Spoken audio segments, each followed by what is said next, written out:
Hello, beautiful people of the internet. My name is Bree, and welcome back to my channel. If you're new here, don't forget to like, comment, and subscribe to my channel. We are ever growing. In today's video, I am going to be talking about my 2021 financial goals.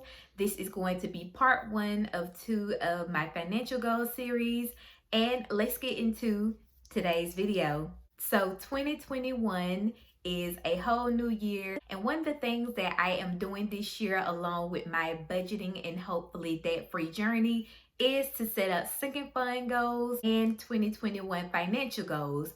But the first part of today's video, I am going to be talking about my 2021 financial goals, and let's get into my first goal for 2021. So one of my first goals for financial wise is to have a additional $1,000 added into my emergency fund.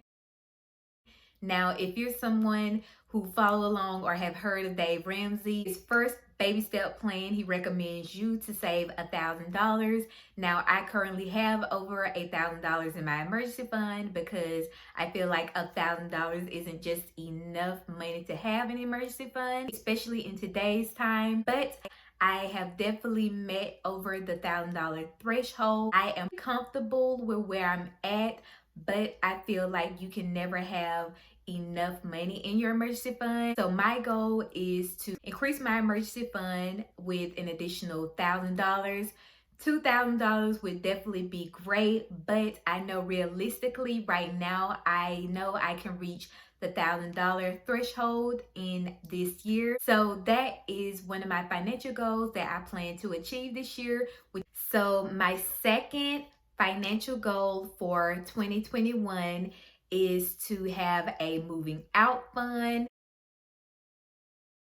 Now, 2021, 2022, I think is going to be my year when I move out on my own or find like a cousin or sister to share living and split the expenses in half. I'm going back and forth on that.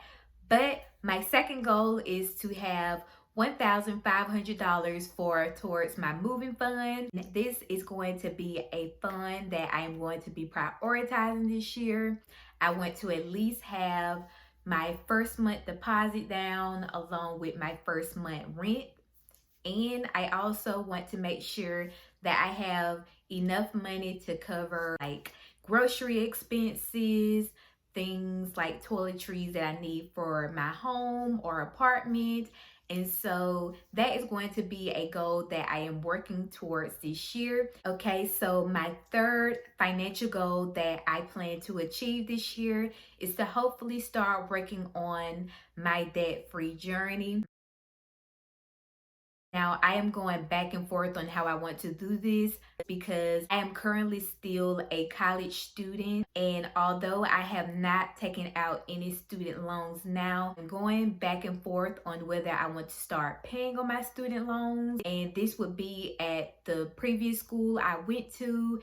I'm at a different school currently studying for my bachelor's degree, and so I've been going back and forth on do I want to start my debt-free journey on paying my student loans, but I am still back and forth on how I'm going to do that because I am still currently in school now. If anything, and if I have to rely on student loans again, I would just simply use what I need to cover for my semester towards tuition, and that would be it.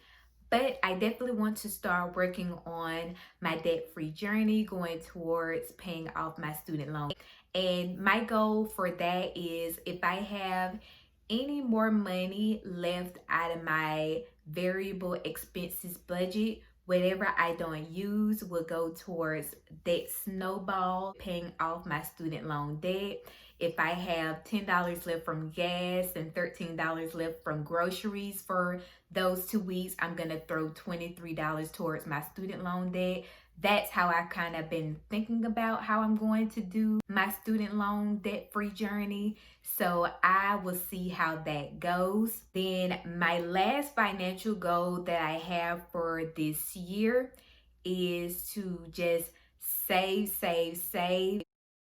Now more than ever, I think it is definitely important to save. And I want to be able to save money not only to support myself, but to support any inconveniences that might pop up. Life happens, so I definitely want to have a ever-growing emergency fund. So those are pretty much all of my 2021 financial goals that I have set. I didn't want to overwhelm myself with too many financial goals. So I think if I stick to the 3 goals that I set for myself, that would be great. I can be someone that I could set too much pressure on myself, and then in the end it didn't pan out. So I said that less is more, and if I knock down any of my financial goals, I can work towards another goal.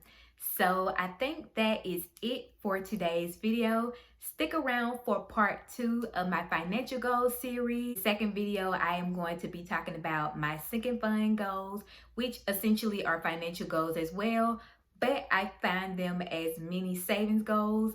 If you're interested in that, please stick around for part 2 of this financial goals series, and I will see you in my next video. But before I leave, don't forget to be kind to one another. It's like, okay, so when am I going to find my milk and honey, the gold to everything that it is that I want to achieve and accomplish? And